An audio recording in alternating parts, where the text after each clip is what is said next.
16 मई की दोपहर तय हो गया कि मोदी देश के अगले प्रधानमंत्री बनेंगे। बीजेपी को अकेले दम पर बहुमत मिला। आजाद हिंदुस्तान के इतिहास में पहली बार कांग्रेस को छोड़कर लोगों ने किसी दूसरे दल को बहुमत दिया। 1984 के 30 साल बाद कोई पार्टी अकेले दम पर 272 के जादुई आंकड़े को पार कर पाई।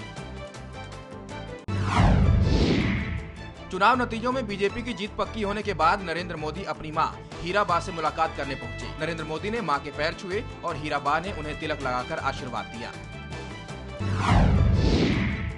महाविजय के बाद मोदी की मां हीराबेन ने उन्हें गले लगा लिया। मोदी की मां ने अपने बेटे को मिठाई भी खिलाई। नरेंद्र मोदी ने सोशल नेटवर्किंग साइट ट्विटर पर मां से आशीर्वाद लेते हुए एक तस्वीर भी पोस्ट की। इस तस्वीर पर मोदी ने अपने हस्ताक्षर भी किए। चुनाव नतीजों के शुरुआती रुझान मिलने के बाद से ही बीजेपी कार्यकर्ता जश्न में डूब गए। देश भर में बीजेपी कार्यकर्ताओं ने लड्डू बांटकर खुशियां मनाई। कानपुर, दिल्ली, नागपुर के अलावा कई जगहों पर मिठाई बांटी गई। दिल्ली में बीजेपी कार्यालय पर कार्यकर्ताओं ने ढोल नगाड़े की गूंज के साथ जमकर जश्न मनाया।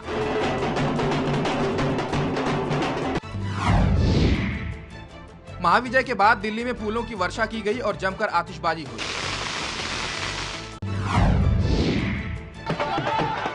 पार्टी को मिली शानदार कामयाबी से दिल्ली बीजेपी के अध्यक्ष हर्षवर्धन खुशी से नाच उठे।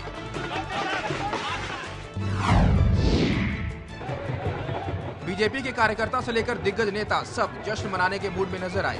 प्रकाश जावड़ेकर और मुख्तार अब्बास नकवी ने ढोल बजाकर खुशी मनाई। मोदी ने महाविजय के बाद पहला संदेश ट्विटर पर दिया। मोदी ने लिखा, इंडिया हैज वन, भारत की विजय, अच्छे दिन आने वाले हैं। वडोदरा और वाराणसी से चुनाव लड़ने वाले नरेंद्र मोदी को दोनों सीट से भारी जीत मिली। वडोदरा में मोदी ने कांग्रेस के मधुसूदन मिस्त्री को 5,70,128 वोट से हराया, तो वाराणसी में मोदी ने अरविंद केजरीवाल को 3,71,784 वोटों से मात दी। शानदार जीत दर्ज करने वाले नरेंद्र मोदी ने जीत के बाद अपनी पहली जनसभा वडोदरा में की। वडोदरा से मोदी को भारी मतों से जीत मिली। भारी मतों से जीत दिलाने वाली वडोदरा की जनता को मोदी ने धन्यवाद दिया। 5,70,000 वोट मैं बड़ौदा की जनता को सर झुका करके नमन करता हूं। आज का दिन कैसा लग रहा है?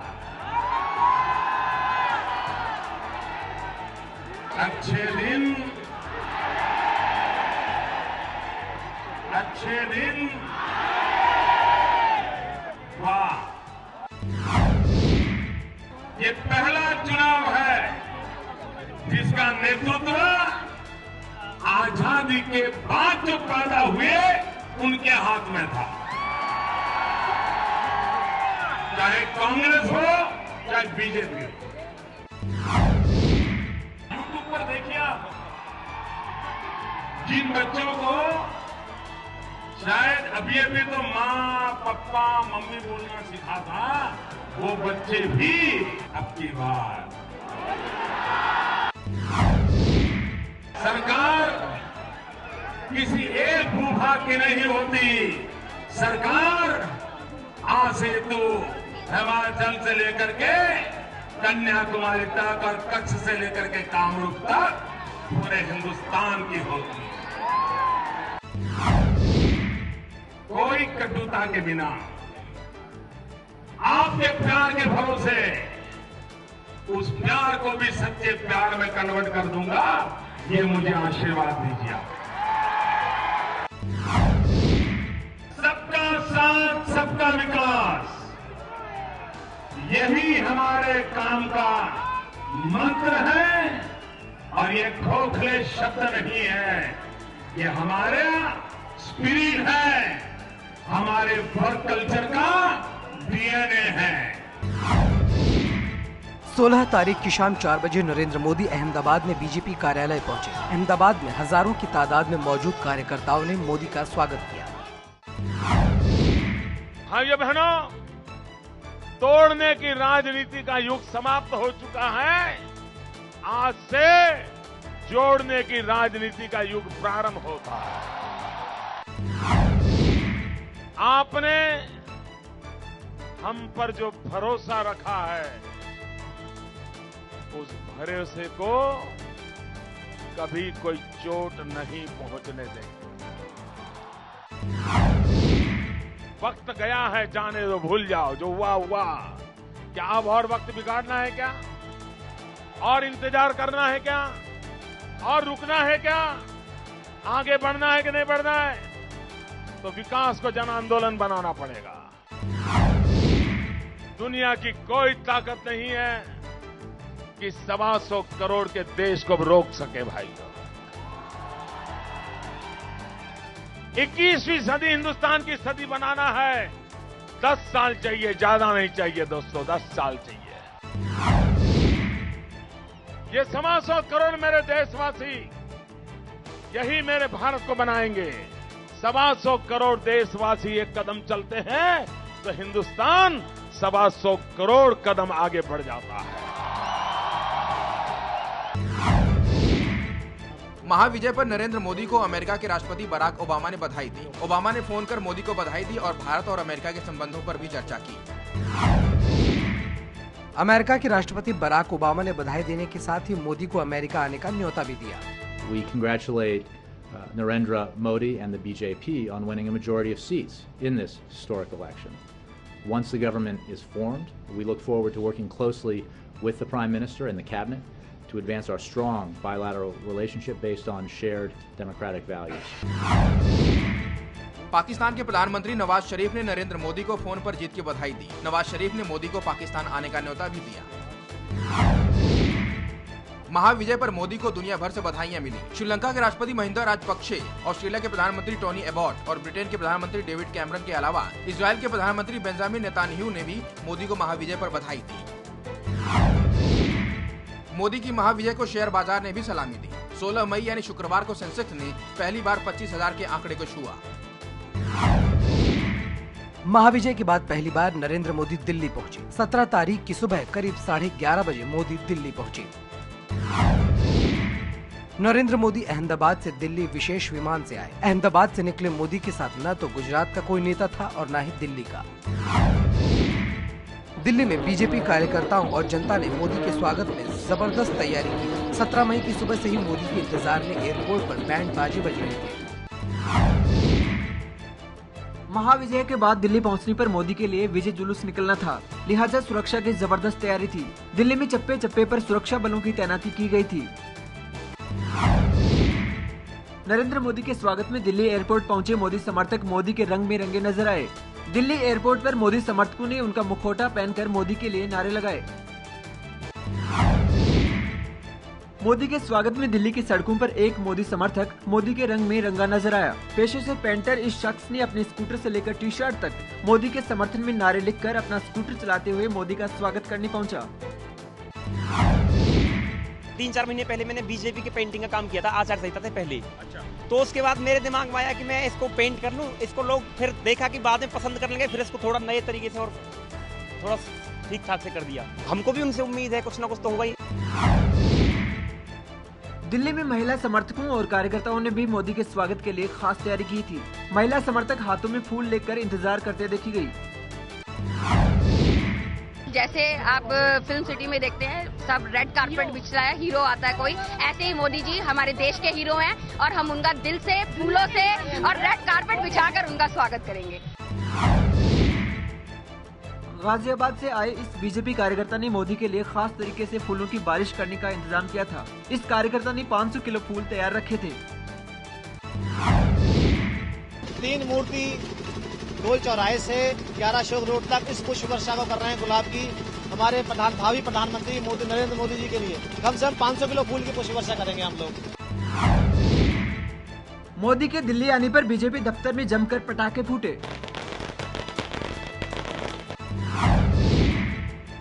दिल्ली पहुंचने के बाद एयरपोर्ट से मोदी निकले तो गाड़ी में बैठकर आगे बढ़े, लेकिन समर्थकों के शोरगुल के बाद मोदी गाड़ी से निकल गए और समर्थकों की तरफ हाथ हिलाकर उनका अभिवादन किया। दिल्ली में मोदी जहां जहां से गुजरे वहां उनका शानदार स्वागत हुआ। मोदी कई बार कार के अंदर से लोगों का अभिवादन करते दिखे। मोदी का काफिला दिल्ली के धौला कुआं पहुंचा तो मोदी ने एक बार फिर गाड़ी से निकलकर हजारों समर्थकों का हाथ हिलाकर अभिवादन किया। नरेंद्र मोदी दिल्ली में बीजेपी दफ्तर पहुंचे तो उन पर फूलों की बारिश की गई। नरेंद्र मोदी दिल्ली के बीजेपी दफ्तर पहुंचे तो राजनाथ सिंह पहले से ही उनका इंतजार कर रहे थे। मोदी के आते ही राजनाथ उनके गले लग गए। नरेंद्र मोदी दिल्ली के बीजेपी दफ्तर पहुंचे तो राजनाथ सिंह पहले से ही उनका इंतजार कर रहे थे। मोदी के आते ही राजनाथ उनके गले लग गए। बीजेपी दफ्तर पहुंचने के बाद मोदी संसदीय बोर्ड की बैठक में शामिल हुए। बीजेपी दफ्तर में नरेंद्र मोदी को खास तौर पर सम्मानित किया गया। फूल माला पहनाकर मोदी को जीत की बधाई दी गई। संसदीय बोर्ड की बैठक में मोदी के सम्मान के दौरान बीजेपी अध्यक्ष राजनाथ सिंह ने देश के भावी प्रधानमंत्री को लड्डू खिलाकर उनका मुंह मीठा कराया। बीजेपी की संसदीय बोर्ड की बैठक के बाद बीजेपी के सभी वरिष्ठ नेताओं ने प्रेस कॉन्फ्रेंस में हिस्सा लिया। इस मौके पर नरेंद्र मोदी के अलावा राजनाथ सिंह, लालकृष्ण आडवाणी समेत कई और दिग्गज नेता शामिल हुए। भावी प्रधानमंत्री नरेंद्र मोदी ने दिल्ली में प्रेस कॉन्फ्रेंस के दौरान वरिष्ठ नेता लालकृष्ण आडवाणी के पैर छूकर आशीर्वाद दिया। आडवाणी ने मोदी को गले लगाकर शुभकामनाएं दी। मैं मीडिया के मित्रों का भी बहुत आभारी हूं कि उन्होंने मतदाता जागृति के काम में बहुत बड़ी अहम भूमिका निभाई है और भारत के लोकतंत्र का ये महापर्व चुनाव बहुत ही उत्साह और उमंग के साथ संपन्न हुआ है। उसमें मीडिया की भी एक विशेष भूमिका रही है। मैं आप सबका भी बहुत आभार व्यक्त करता हूं। दिल्ली के बाद नरेंद्र मोदी पहुंचे वाराणसी। वडोदरा के अलावा वाराणसी से भी चुनाव लड़े थे मोदी। वाराणसी के पुलिस लाइन में उतरा मोदी का हेलीकॉप्टर। हेलीकॉप्टर से उतरकर मोदी ने हाथ हिलाकर लोगों का अभिवादन किया। यहां से मोदी काशी विश्वनाथ के लिए रवाना हुए। नरेंद्र मोदी ने वाराणसी में गंगा आरती से पहले भगवान काशी विश्वनाथ के दर्शन किए। 11 विशेष पंडितों ने मोदी को काशी विश्वनाथ मंदिर में पूजा कराई। ये तस्वीरें हैं वाराणसी के काशी विश्वनाथ मंदिर के अंदर की, जहां देश के भावी प्रधानमंत्री ने विधिवत पूजा अर्चना की। चुनाव में मिली शानदार जीत के बाद जब मोदी पहली बार वाराणसी पहुंचे तो हजारों की तादाद में लोग स्वागत करने के लिए सड़कों पर जमा थे।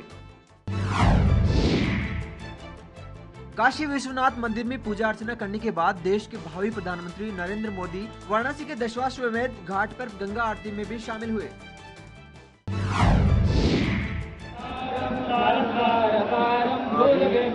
ठीक है ओके ठीक है।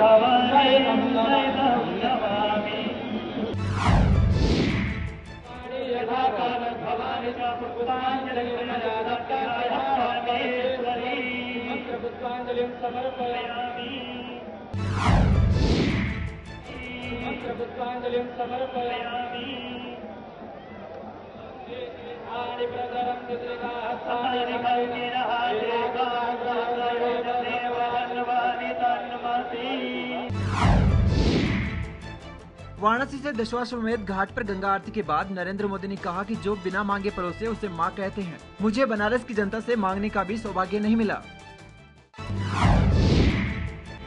जो बिना मांगे परोसे उसे मां कहते हैं। मुझे बनारस की जनता से मांगने का भी सौभाग्य नहीं मिला। नागरिकों ने, मां गंगा ने मुझे बुलाया। ये शहर मेरे भीतर से उठे हुए शब्द थे। शायद वो शब्द भी नहीं थे, मेरे अंतर मन में चल रहे आध्यात्मिक प्रवाह की शब्द रूपी वो अभिव्यक्ति थी। और मैं आज भी जब मां गंगा के चरणों में आया उसको और अधिक गहराई से अनुभव कर रहा हूं। नरेंद्र मोदी ने कहा कि गंगा और काशी की गलियों की सफाई हम सब मिलकर करेंगे। कोई तो मेरा लाल आए, जो मुझे इन गंदगी से बाहर निकाले। भाइयों बहनों, बहुत सारे काम ऐसे हैं जो शायद ईश्वर ने मेरे लिए तय किए हैं। मोदी ने कहा काशी को गंदा नहीं होने देंगे। मोदी ने देश की गंदगी साफ करने के लिए जनता से 2019 तक का समय भी मांगा। 5 साल के बाद मोदी ने कहा कि 2019 में महात्मा गांधी की 150वीं जयंती है और तब तक देश को गंदगी मुक्त करना है। महात्मा गांधी के 150वीं जयंती अगर मनानी है तो क्या देश महात्मा गांधी के एक आग्रह को पूरा कर सकता है? नरेंद्र मोदी ने कहा कि यह पहली बार होगा जब विपक्ष गठबंधन से बनेगा। गंगा घाट पर बीजेपी अध्यक्ष राजनाथ सिंह ने संकेत दिया कि नरेंद्र मोदी अगले 4-5 दिनों में भारत के प्रधानमंत्री पद की शपथ ले लेंगे। हमारे नरेंद्र भाई मोदी को जो आज के 4-5 दिन के बाद ही भारत के प्रधानमंत्री के रूप में शपथ लेने जा रहे हैं, उन्हें आप लोगों ने अपना जनप्रतिनिधि चुना है और हमारी जन्मभूमि को आप लोगों ने उनकी कर्मभूमि बनाया है। इसके लिए मैं आप सबके प्रति आभार व्यक्त करता हूं। वाराणसी में सफाई पर मोदी की कई बातों का लोगों पर असर दिखा। लोगों ने कहा कि वो वाराणसी को साफ रखने के लिए मोदी की बताई हर बात मानेंगे। अगर यहाँ पे सफाई होगी तो लाखों टूरिस्ट आएंगे। यहाँ पे जो बेरोजगार है उनको रोजगार मिलेगा। असली बेरोजगार जो होते हैं उन्हें अपने शहर में ही रोजगार मिले, उनको 100 किलोमीटर भी नहीं जाना पड़े। बहुत ही आवश्यक बात जो मोदी जी ने यहाँ कही है, आज जो एक सेंस ऑफ रिस्पॉन्सिबिलिटी उन्होंने आम सिटीजन्स के अंदर डाली है कि आप सफाई रखिए। अगर आप सफाई रखेंगे तो देश भी साफ रहेगा, सिटी भी साफ रहेगी। ये बच्चे आज अभी पॉलिथीन इन लोगों ने चिप्स खाया और तुरंत डस्टबिन में डाला। बोले नहीं, अभी मोदी जी ने जो भाषण में दिया है हम लोग उसको अमल करेंगे और दूसरों को भी सिखाएंगे।